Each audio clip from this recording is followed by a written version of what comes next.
Thank you for joining us for the RV orientation on the exterior. We usually like to start at the driver door. We'll check the mileage and the fuel gauge. The first compartment you come to is the generator bay. We'll show you how to start that on the inside.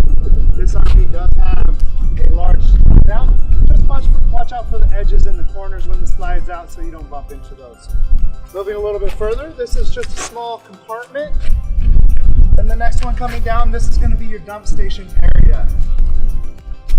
On this compartment, there's actually 3 valves, and one is on the other side. So we have our black valve and our gray valve, and as well as another black valve like this underneath the toilet side of the RV. You'll want to hook up the sewer hose right here on this end and place the elbow into the sewer hole. You'll want to pull the black valve on the other side of the RV. It's going to go ahead and pressurize up against this valve, and then you'll pull this black valve, dumping the sewage. And then you'll want to open up the gray valve, and that's going to empty out your dirty sink and shower water, as well as clean out the pipe. Moving along, we have the exhaust for the hot water heater. It's a 5-gallon tank, takes about 15 minutes to heat up. It actually can run off of RV electrical power or off of the propane. From there we have the back of the refrigerator. This is for maintenance only. And below that we have the exhaust for the heater that runs off of propane as well. The refrigerator can run off of electricity if you have an RV hookup, or off of propane while you guys are driving. Inside this next compartment is your electrical. So there is an extension cord here that you would plug into your RV outlet. Just here on the end, you'd pull the 30-amp plug that into the RV pedestal, and that's going to supply the interior of the RV with your power. If you do not have an RV hookup, you can use the generator, and that'll provide power to the inside as well. 50-gallon unleaded fuel tank. It runs the vehicle as well as the generator. Remove the cap, and this is the freshwater fuel tank. It's a 40-gallon tank. You can monitor the level on the gauges on the inside. The 2 holding tanks for the black tank and the gray tank are 27 gallons each. If you have an RV hookup, this would provide the water pressure to the inside of the RV. You'd hook up the water hose, turn on the faucet. That's going to provide the water pressure to the inside of the RV. You have a full pass-through here. Plenty of storage and space. Inside this first compartment, we actually have a sewer hose as well as a water hose for you. Inside the center of it, we have a spare tire in case that is needed while you're on the road. As we move around to the rear, you can actually access that compartment from the rear as well. You have a ladder for roof access. Please stay off the roof, it's for maintenance only. And then as you come around, we actually have the other side of the full pass-through. And just inside the door, there is a 4-foot table that you're more than welcome to use. This is just another small compartment. It's about 1 foot by foot. We have an electric awning. It is primarily a shade structure. It's not to be used during any inclement weather, snow, wind, rain. It's just like a big giant kite. So anytime you are not using it, we highly recommend and suggest that you put it up so that it doesn't cause any damage. Moving a bit farther down here, we have another small compartment, and then this compartment houses the generator bay. The propane bay. Just like your barbecue at home, you turn it on and off. And the yellow cap is where you would use it to fill when you go to a gas station that offers propane. They'll go ahead and take care of that for you there.